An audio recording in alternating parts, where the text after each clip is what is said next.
வணக்கம். இன்னைக்கு நம்ம பார்க்க போறது மூவி ரிவ்யூ வந்து டிக்டாக். ஒரு த்ரில்லர், ஹாரர் மூவி, ஒரு காமெடி மூவி அப்படின்னு சொல்லி எடுத்திருக்காங்க. படத்துல வந்து பிரியா மோகன் நடிச்சிருக்காங்க. பிரியா மோகனோட முதல் படம். என்ன காரணமோ தெரியல. அந்த படம் வர இவ்வளோ டிலே ஆயிடுச்சு. தயாரிப்பு பக்கம் பிரச்சனையா என்னன்னு தெரியல. இவ்வளோ நாள் கழிச்சு இந்த படம் அவங்க ஃபர்ஸ்ட் மூவி. தாராளமா கிளாமர்ல இருக்காங்க. அடுத்தது வந்து மதன் குமார் என்றவர் டைரக்ட் பண்ணிருக்காரு இந்த படத்தை. இவர் ராஜாஜி, சுஷ்மா ராஜ், அப்புறம் சாம்ஸ் இது போன்ற பல நடிகர்கள் இதில் நடிச்சிருக்காங்க. படம் வந்து ஓப்பனிங் வந்து ஹீரோ வந்து அவர் கூட இருக்கிற நண்பரும் ஹீரோவும் ஒரு வீடு தேடி போகிறாங்க. வீடு தேடி போகிற இடத்துல பார்க்குறவங்க தான் அந்த ஹீரோவுக்கு. இதில் வந்து பிரியங்கா மோகன் ஒரு கேரக்டர் ஆக்ட்ரஸ் மாரி நடிச்சிருக்காங்க. அவங்களும் ஒரு ஹீரோயின், இன்னொரு ஹீரோயின் இருக்காங்க. அவங்கள வீடு தேடி போகிறாரு ஹீரோ. போகிற இடத்துல வீடு இல்லை அப்படின்னு சொல்லி திருப்பி அனுப்பிடுறாங்க. கடைசியில் ஹீரோ அந்த இன்னொரு ஹீரோயின் வந்து பிஸ்னஸ் பண்ணணும், அதுக்கு என்ன பண்ணுறதுன்னு போய் தேடி அலையிறப்ப ஒரு மாலில் வந்து இந்த பேய் ஹவுஸ் எக்ஸிபிஷன் மாரி காசு வாங்கிட்டு உள்ளே வர்றது, அந்த மாரி ஹவுஸ் அது. அதுக்கு வந்து அட்வான்ஸ் கொடுக்க காசு இல்லை. திரும்ப என்ன பண்ணுறாங்கன்னா ஹீரோவுக்கு ஃபோன் பண்ணுறாங்க. ஃபோன் பண்ணி நம்ம பிஸ்னஸ் பண்ணலாம், நீங்கள் வீடு கட்டி வந்தீங்கல்ல, காசு கொடுக்குறேன்னீங்கல்ல, அதுக்கு பதிலாக நம்ம பிஸ்னஸ் பண்ணலாம் வாங்க அப்படின்னு சொல்லி ஹீரோவை கூப்பிட்றாங்க. ஹீரோவும் வராரு, இடத்த பார்க்குறாங்க. சரி ஓகே பிஸ்னஸ் பண்ணலான்னு பிஸ்னஸ் பண்ணி ஆரம்பிக்கிறாங்க. நல்லா போயிட்டுருக்கு அந்த பேய் ஹவுஸு. எல்லாரும் நல்லா த்ரில்லிங்காக போயிட்டுருக்க மாரி காட்டுறாங்க. உள்ளார நல்லா பிஸ்னஸ் போயிட்டுருக்கு. ஒரு தடவை இப்படி போயிட்டு இருக்கும்போது அங்கே வர்றவங்கள சில பேரை வந்து ஒரு உண்மையானுமே ஒரு அமானுஷ்ய சக்தி அங்கே உள்ளே இருக்குது. அது வந்து பயம்படுத்துது பயங்கரமாக. எல்லாம் பயந்து வெளில போகிறாங்க. இதில் என்னன்னா இவங்க காட்டுற பயத்தில் அங்கே யாரும் பயப்படலை.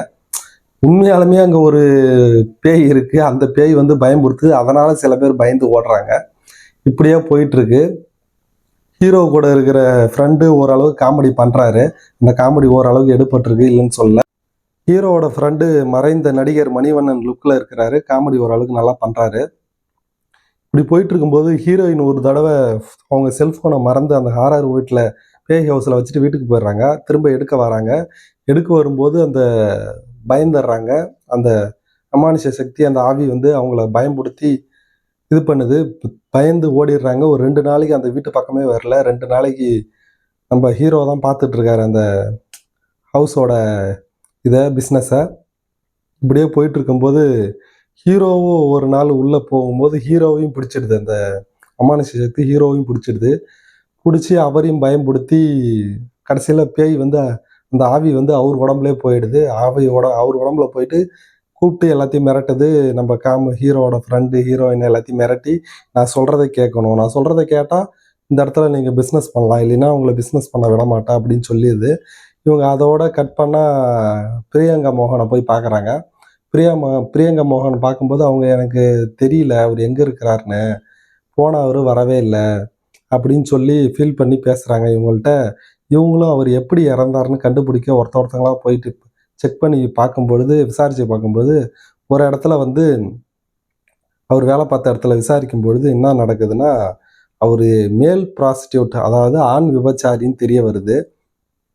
இப்படி பல இடத்துல வந்து போகிறது, பொண்ணுங்கள்கிட்ட போய் அதை வீடியோ எடுத்து வச்சுக்கிறது, இதை வச்சுட்டு காசு பார்க்கலாம் அப்படின்ற ஒரு ஐடியாவில் இருக்கிற ஒரு மேல் ப்ராஸ்டியூட் தான் நம்ம பிரியங்கா மோகனோட லவ்வர்.